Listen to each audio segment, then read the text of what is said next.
If you listen to the show for any amount of time, you know that I do have a merch store or two, and I don't generally push my merch because I don't feel comfortable hitting you guys up for money. But if you're listening to me on anything resembling a regular basis, you probably laugh at the same things I do. You probably think a lot of the same things I do.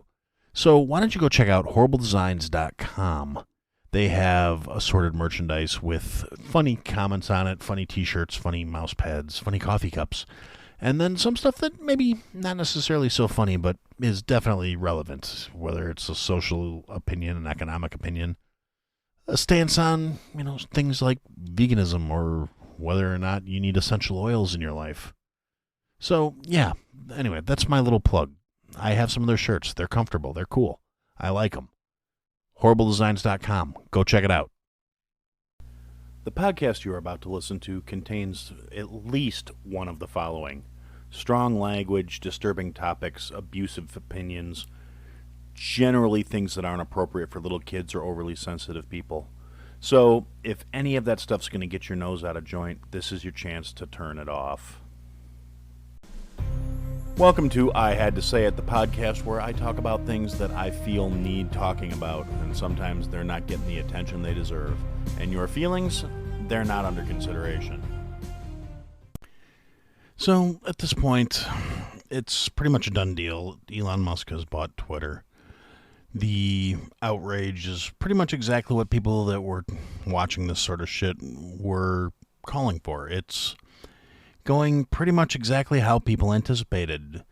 A lot of the hardcore leftist type individuals are already bitching about how this is such a horrible thing and making comparisons of him to a supervillain and saying it's going to be so horrible and talking about how they're leaving Twitter and there's going to be this mass exodus and it's going to show them. And it makes me think of something I actually tweeted out I think it was last week actually, when they first started talking about Elon Musk was going to do a hostile takeover of Twitter. In the simple fact of the matter is, these people don't get it. They're so just self-focused. They're just entitled, and they have no self-awareness because they don't realize they're exactly the fucking people that he has a problem with. He doesn't care if they leave Twitter. That's going to be fine by him, I'm sure.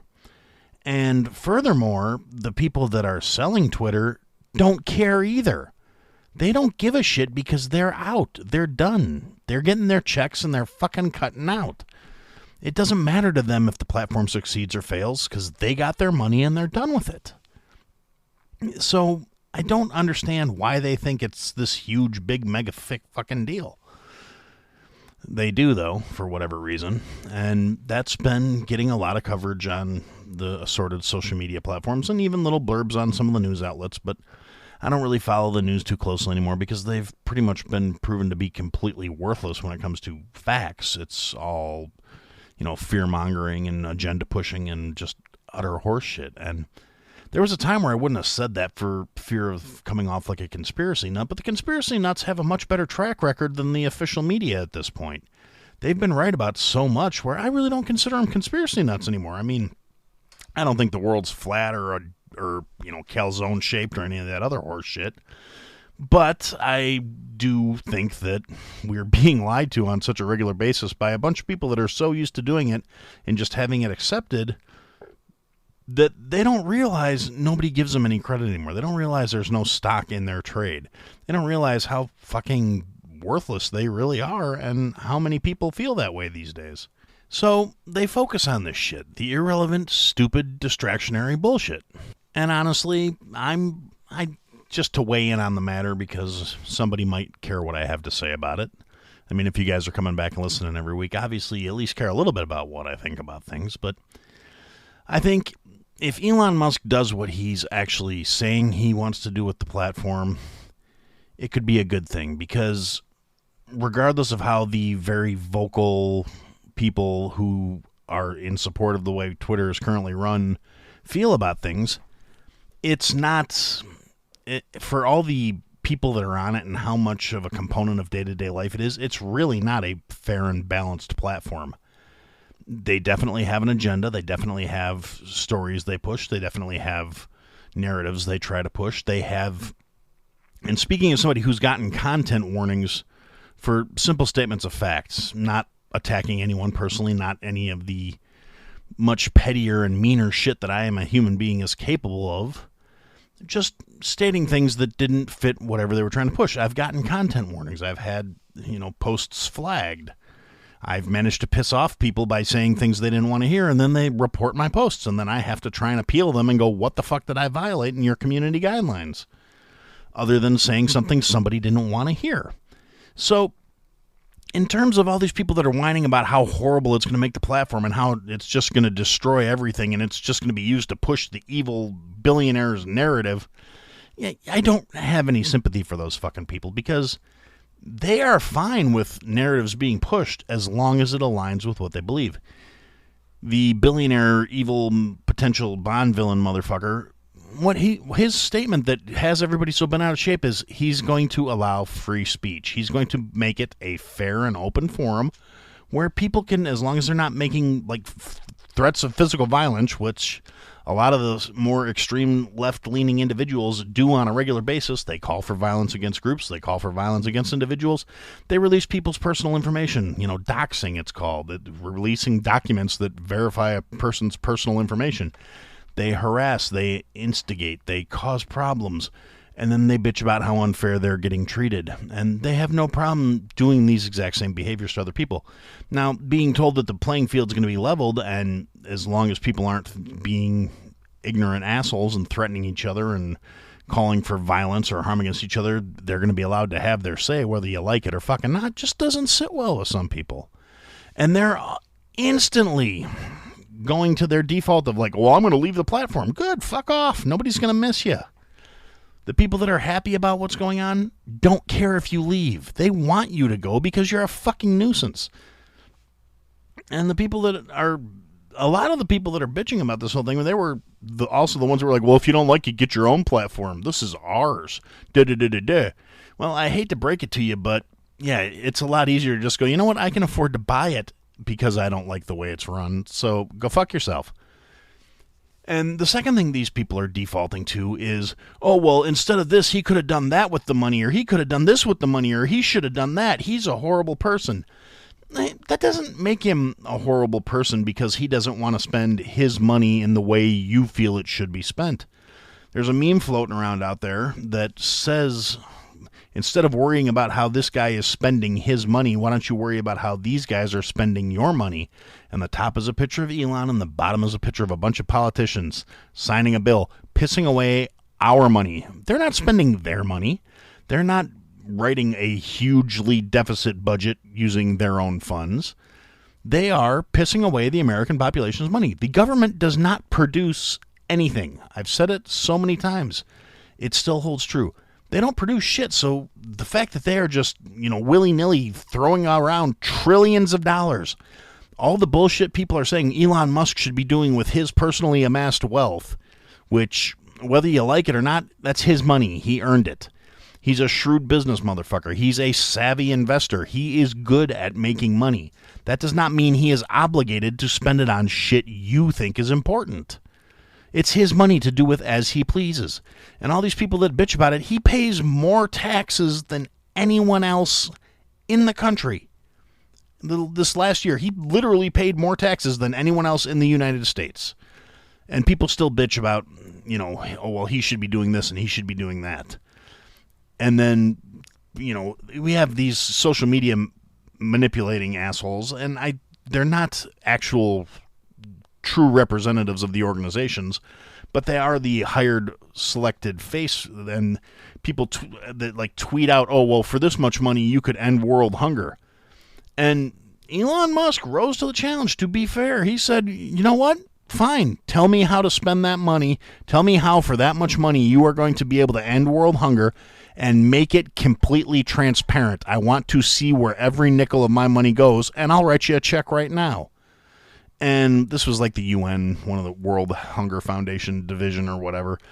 And they came back with a $440 million annual budget. And there was no transparency. It was just saying, well, we need this much for that much and this much for here and that much for there.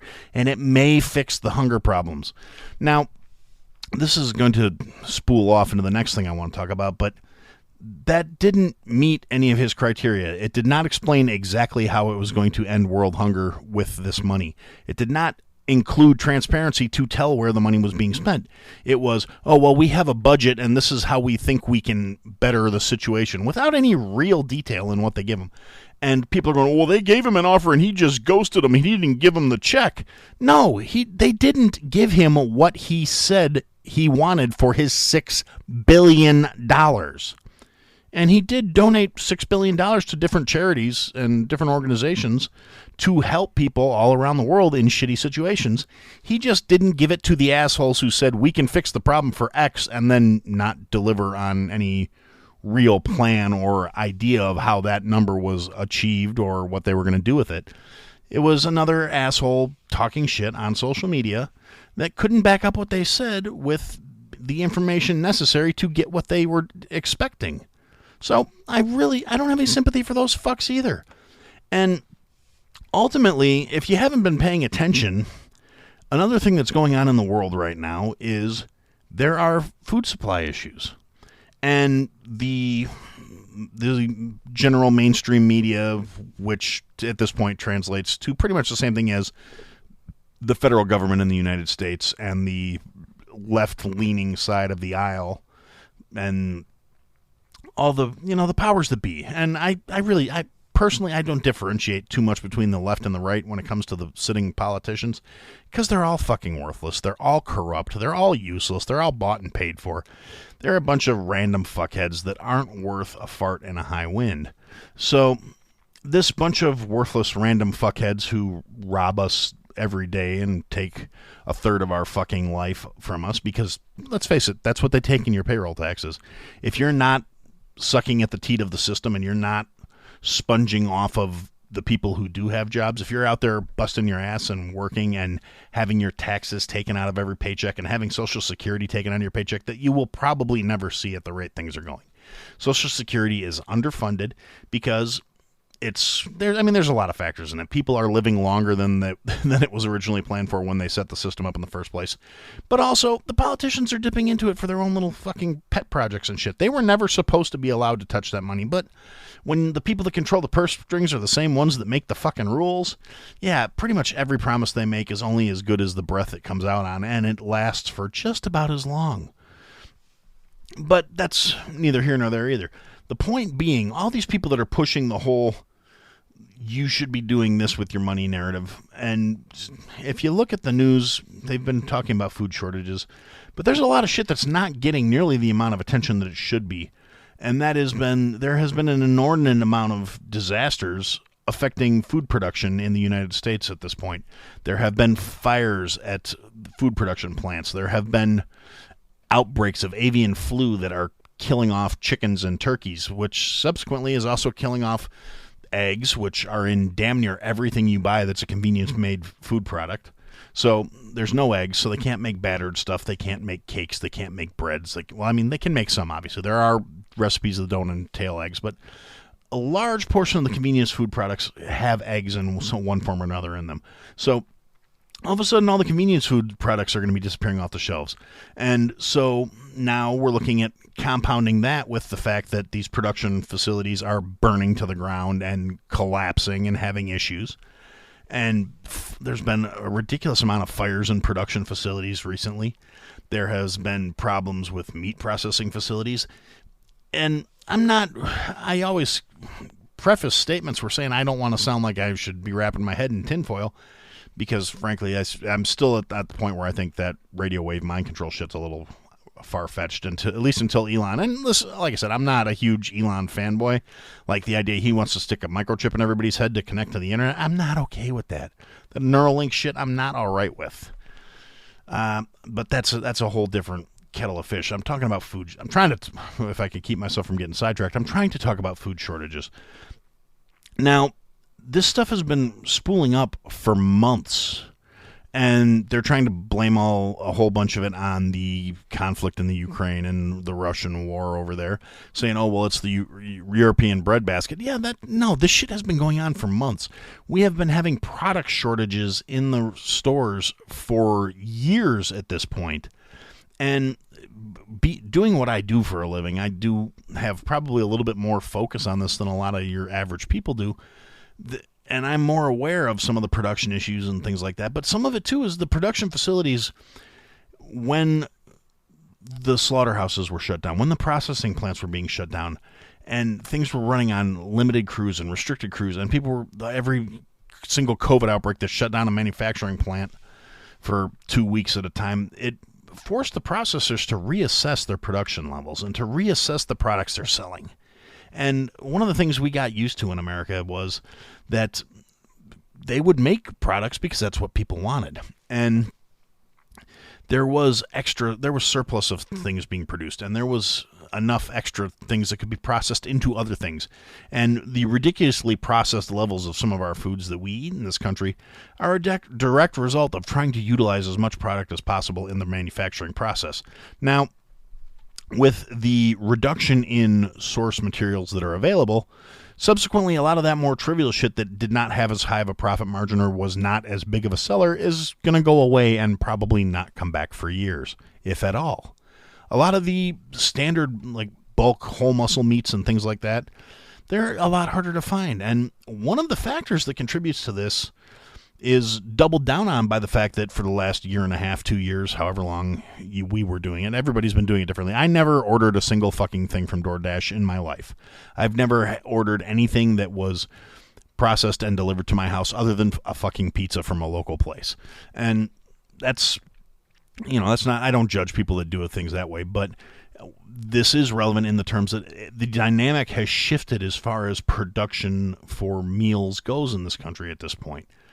And a lot of restaurants, the smaller places in particular, are going to be having a ton of supply chain issues. Mom and pop shops are going to have a really hard go of it for the next couple of years. So if you are going to go out to eat and you have the opportunity, go support local, small, mom and pop, private owned businesses. Small businesses, small restaurants, because they're going to need it. McDonald's is not going to fold because nobody's going to McDonald's. None of the fast food places are going to fold because they don't have the resources they need and they're not going to be able to get their products. None of the big chain restaurants are going to be facing the same issues. Are they going to have to make cuts? Yeah, they're going to have to make cuts. Are they going to have to run reduced menus? Yeah, they're going to have to run reduced menus because certain things they're just not going to be able to fucking get like anybody else. However, these large international corporations have a much greater leverage when it comes to obtaining these things. And a lot of these things are obtained from the producers under contract. So if they don't get their cut first, they can sue on top of everything else. So a lot of the products, before these shortages are recovered from, before the production facilities are rebuilt, before the farms are restocked and they've got their par level animals back up to where they need to be running at full-scale production, which is going to take a couple of years. This is not a potential recession. We are looking at a potential depression. We've been in a recession for quite a while now. The media doesn't want to tell you that because they don't want you to panic. The government damn sure doesn't want you to know because, let's face it, it's their fucking faults.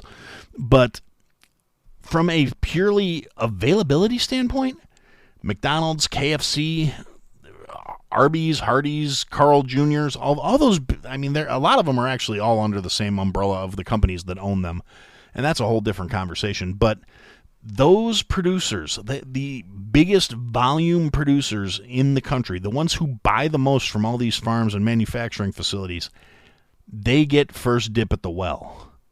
They get their needs met first. And it's going to touch everything. It's sausage patties, scrambled eggs. You're still going to be able to get a McDonald's breakfast sandwich if that's your particular cup of tea first thing in the morning, because they're the ones that are getting the first fulfillments. They have contracts that say they will get X, Y, and Z. And then it goes from there to distributors. The distributors are going to deal with things like nursing homes and colleges and industrial food service production levels first. And then they're going to probably be more concerned with taking care of the grocery stores because those big distributors are going to be worried about their big clients. The smaller clients that don't do the kind of volume that really makes them show up in the ledgers, they're going to be hurting really bad. your mom and pop little diners and restaurants and bistros, they're probably going to be having to go to the grocery store to pick up a lot of their stuff if they can find it anywhere. So, that's going to make the dynamic completely change. The prices on everything are going to be going up, and they're not going to be coming back down very much anytime soon, I don't think. I mean, I could be wrong. I could be completely off the base, but this is one of those things where I do know more than, Johnny walking down the street, because I have to. It's part of what I do. I get reports. I read the reports. I know the implications of the reports. I don't see things getting real happy again anytime soon. I think there's going to be a lot more menu offerings that are going to be things that were traditionally side dishes or fillers repurposed into main dishes. I anticipate a lot of more vegetarian-friendly options coming on the market, because a lot of good sources of proteins that are readily available and cheap, or will be readily available much quicker than livestock returning to par levels, will be things like legumes and potatoes and beans. And so you'll see bean and rice burritos, I'm sure. Cheesy bean and rice burritos will probably be making a resurgence in popularity. Fried potato tacos, one of my little guilty pleasures. I love some fried potatoes in a burrito. I really do. I like it, but I also like meat in my burrito. I don't see myself getting any pollo anytime soon, though, because it's going to be going up, and the utility grade stuff is going to be expensive. So it's going to be going down in quality and up in cost. And everybody's going to pitch a bitch, and everybody's going to act like this is some huge, huge problem that it's only unfair because it's the greedy corporations trying to fuck everybody over. And no, it's a combination of circumstance, mismanagement, and general fuckery by the people that we put in the position to generally fuck us over. And again, without trying to sound too much like a conspiracy theorist, the government in all its brilliance is kind of doubling down, and it really kind of comes off as suspicious, because a lot of places are trying to put in ordinances regulating how much food you can produce yourself, regulating how much things you can.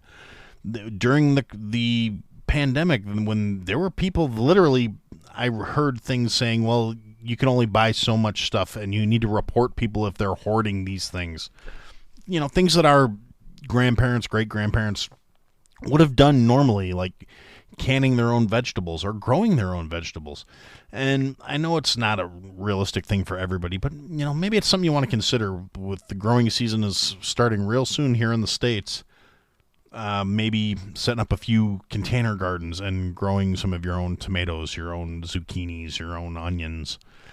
Things like that you don't have to be a real talented farmer to do small container gardens. Even if you live in an apartment and all you got is a 3x3 patio, you can get 3 or 4 or 5 gallon buckets, drill a couple holes in them for drainage, put a screen on the bottom, fill them up with dirt, and plant some plants.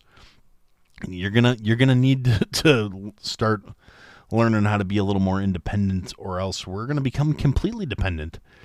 And these food shortage issues that aren't getting media attention. No, everybody's talking about Elon and Twitter and all this other shit. Nobody's talking about the fact that pretty soon a loaf of bread's going to be $10 fucking. And they're not talking about how the government in all its wisdom is pushing all these other factors that are going to further compound the food supply issues, like the whole, we want to start pushing for ethanol again. Now, without going into the whole thing about that, E85 gas, ethanol, it's made from corn liquor, basically. You're putting moonshine in your car. And there's a lot of different reasons why people are trying to say it's greener. It still has emissions. People are trying to say that it's going to help reduce the dependency on petroleum and foreign oil. Yeah, here's the problem with that. To make E85 ethanol, they need corn, and they need to refine the corn, and like I said, basically, and it works the same for petroleum too, believe it or not. Refineries are basically just giant stills. That's how they distill the petroleum to make gasoline. They distill the corn, to make the liquor, to make the ethanol. Problem with that is, so they're trying to push the ethanol E85, and the way this ties into the food supply chain is all that corn's got to come from somewhere. It's not like there's massive fields of corn that has been earmarked for ethanol. You know what else eats corn? People eat corn. Cows eat corn. Sheep eat corn. Pigs eat corn. Livestock eats corn. Chicken eats corn. Turkey eats corn.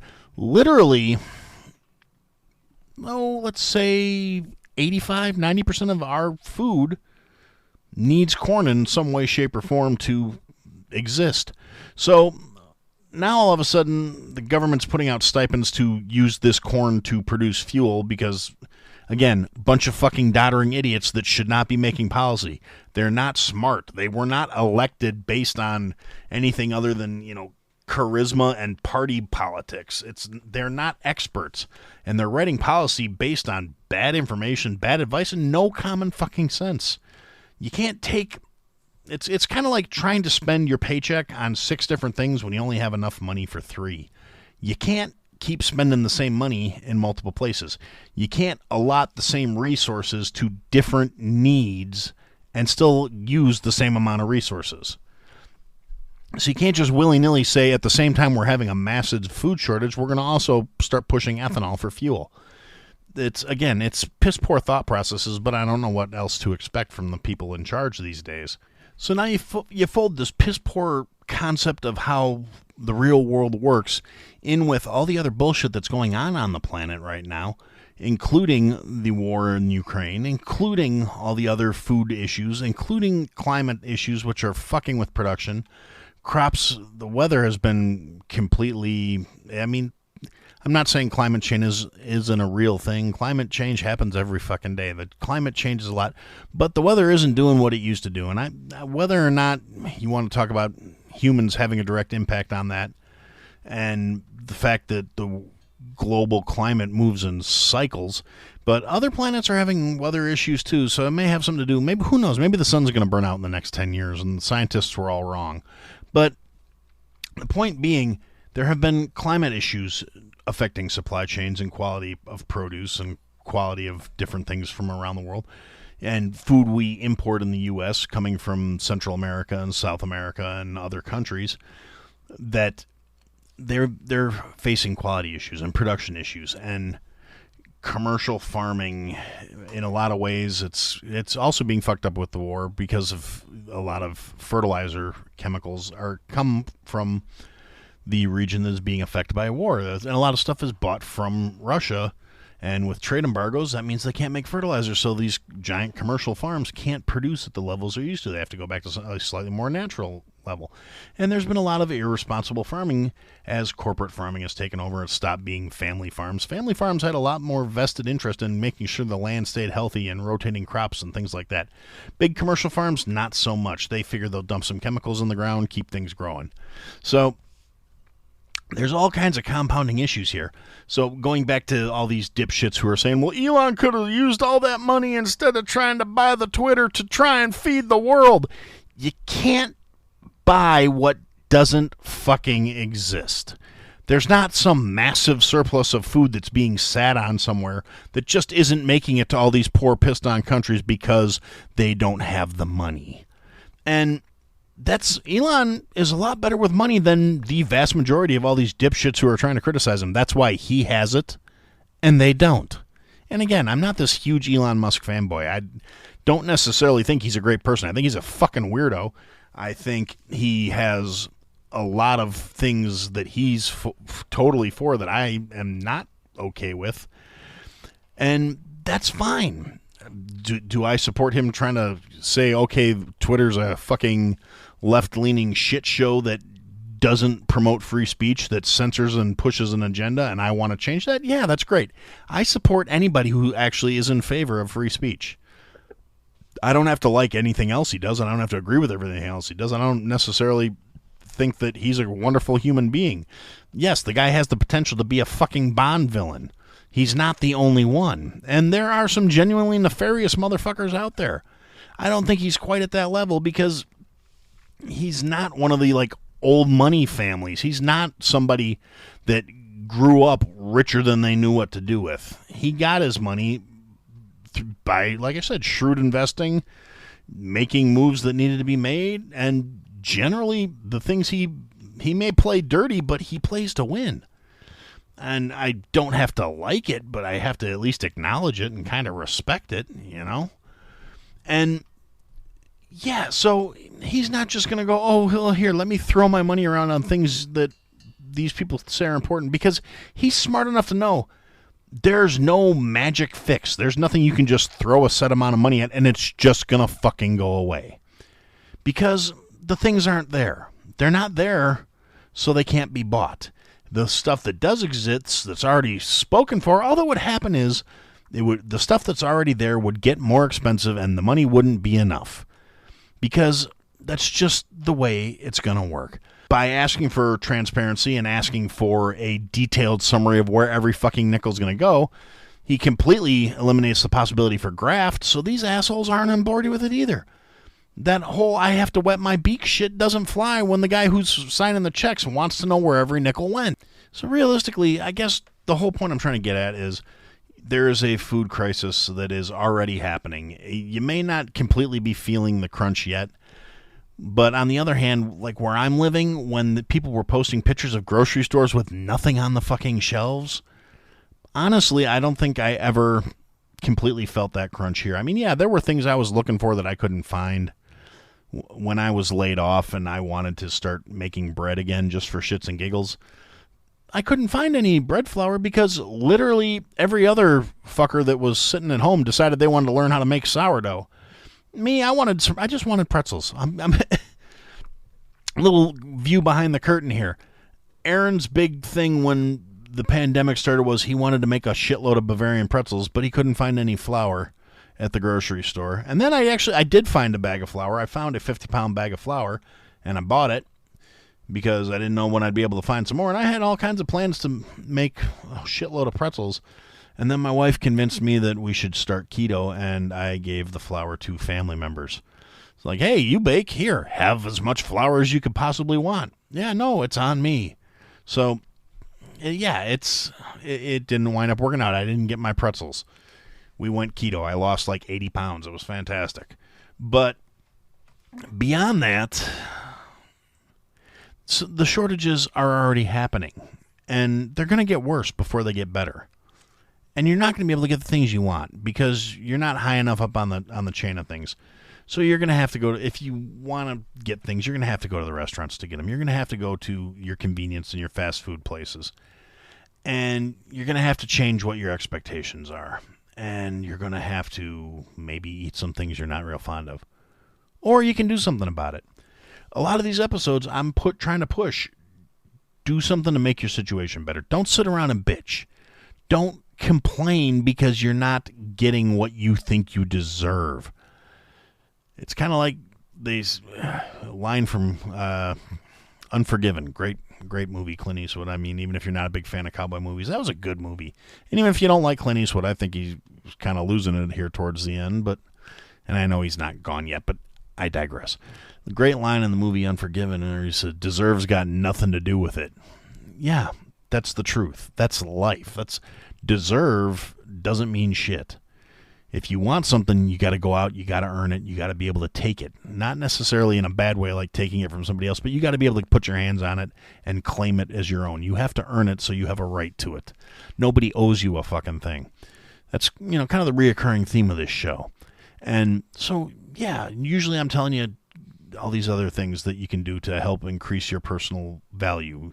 Take a class, learn a new skill, learn a skill set that's not a real common skill set. Make yourself a better, more versatile, more useful individual so you can ask for more, so you can get what you're worth, so you can have the things you want. Another side of that coin, learn to do shit for yourself. Learn to be independent. Learn to make things you need. Learn to grow things you need. Because honestly, I hate to be pessimistic. I hate to be the doom crier, but we're heading for another depression. It's not a matter of if, it's a matter of when. And realistically, if you really want to go to the extremes of shit could really hit the fan, the grid could collapse, the world could be shrouded in darkness, I've said it before, go to the library. Make photocopies of stuff that's relevant to you. Write it down in a notebook. Do something so you have a physical copy of shit you can lay your hands on. On the off chance, if something goes wrong and you are without power for an extended amount of time, you still have resources available. I've got a couple of floor-to-ceiling bookshelves, wall-filling bookshelves full of books. Do I have everything I want? Not yet. There's still a whole bunch of books I want. I'm actually thinking about putting up an Amazon wish list on my podcast page, just in case anybody wants to buy Aaron a book. I love books. I'll be your friend. I'll say something nice about you. Everybody knows I probably won't do it, but it's fun to talk about. I don't take things that seriously. I'm just happy you're taking the time out of your day to listen to me. So yeah, get the physical copies of the information you need so you can do the things you need to do to at least have some sort of quality to your life. If you are not a good cook, you are concerned that you're not going to be able to keep going to the restaurants 6 days a week or 7 days a week, you're not going to be able to constantly eat out. You're not going to be able to constantly be ordering in. There are tons of resources out there to teach you. There are things that you can learn the basics. You can pretty much self-teach yourself the basics as long as you're careful. Don't rush. That's one of the biggest mistakes I see people when they're trying to start to learn how to cook and start to learn how to make things, is they rush through things. You don't need to hurry. You need to take your time and do it right until you can do it fast. Speed comes with practice, with repetition. You build the skills. Cooking and baking are not, there is an art to them, yes. Some people just can't fucking do it. But the basics, the founding principles are things that can be taught and can be learned. You can do stuff that will be good enough to survive on, even if it's not a 5-star culinary thing that Gordon Ramsay would just swoon over. So that's kind of what I want to get to here, is focus on those things. And if you're really that interested, I even offer Zoom lessons for cooking. I will be more than happy to teach you how to make just about anything you want for a price. My time's valuable too. It's one of those, the only commodity there's never going to make more of is time. So yeah, my time's valuable. If you want part of it personally and privately, you either earn it by being my friend or you pay me for it. That's just kind of the way the world works. And in terms of that, like I said, there's going to be some links in the bio, the usual deal. Go check them out. Like I said, I keep saying this. I don't know how many of you guys listen to this point. I don't know how many of you take me seriously when I say this. I know a couple people that do listen to the end every time, or have already taken me up on my suggestion that they go to these websites, or they are already involved with these websites. Go join the Nomad Network. Jason Stapleton is a really smart guy. He's doing something extremely generous and offering up his wisdom, his knowledge, his experience for free. All you got to do is go sign up for the Nomad Network. And if you want to be an entrepreneur, if you want to better your situation, if you want to just get a side hustle to make an extra couple $100 a month, just to offset the inflation, to offset the gas costs, you're happy with your life, but you got something you think you're good at, you could probably make a few bucks at. Or even if you don't have any ideas, there are people there that will help you find an idea just by talking to you and asking you what you like to do. What are you good at? What do you know that not everybody knows how to do? And how can we monetize that concept? And if you don't have any ideas for any of that shit, there are resources there to help you find a side hustle, to find something you can do, to put money in your pocket, to put a little extra here and there. And it's worth checking out. So go check it out already. Seriously, it's the work of a few minutes to sign up. You go in there, you click on the videos where there's the resources to learn how to do shit. And these are programs. This guy has sold this information in the past for thousands and thousands of dollars to clients. Now he's making it available because he wants to help people out.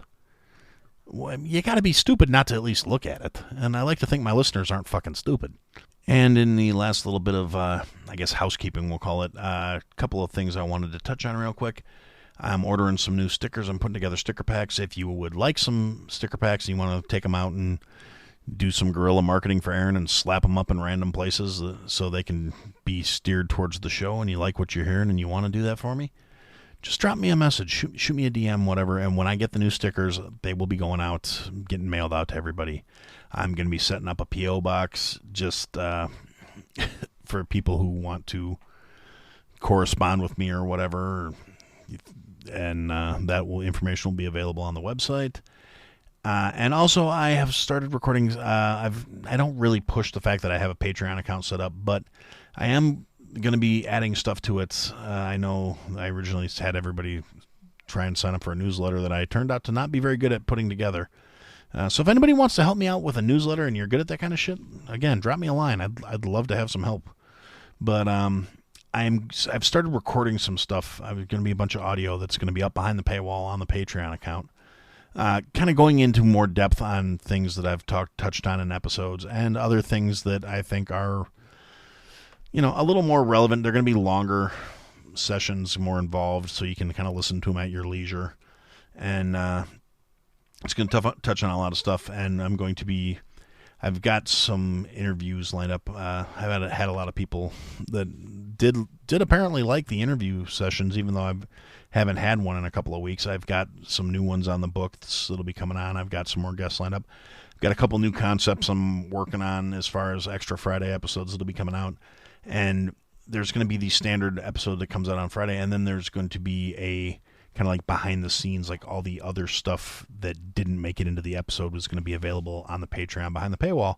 So if you think that might be something you're interested in, there's a bunch of different tiers. You get access to the Discord. You get theoretically signed up for the newsletter that I'm terrible about, and you'll get access to all those extra files. And I actually am probably, if the Discord starts picking up, I may do a tier thing where like there'll be a general chat open for anybody and then private channels that are only for the paying members. I don't know. I haven't had anybody express any interest in it, so I haven't bothered messing with it too much.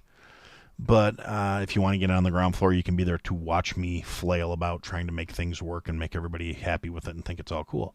So that being said, be good, be better, be good to each other. And for now, that's what I had to say. This episode is brought to you by Shopify. Forget the frustration of picking commerce platforms when you switch your business to Shopify, the global commerce platform that supercharges your selling wherever you sell. With Shopify, you'll harness the same intuitive features, trusted apps, and powerful analytics used by the world's leading brands. Sign up today for your $1 per month trial period at shopify.com/tech, all lowercase. That's shopify.com/tech. Thanks for listening to another episode of I Had to Say It. If you liked what you heard, leave a review, give us a follow, give me some feedback. And if you didn't like what you heard, leave a review, give me a follow, give me some feedback. I'll try and fix it. Check us out on all the social media platforms. At I Had to Say It podcast is the trigger for all that stuff, for the search term. And if you want, check out the website, www.ihadtosayitpodcast.com. There's links to people that have been involved with the program, things I've talked about. There are some links available for some merch that we're working on, and there are ways to contact us there as well. And thanks for listening, and I look forward to talking to you again soon.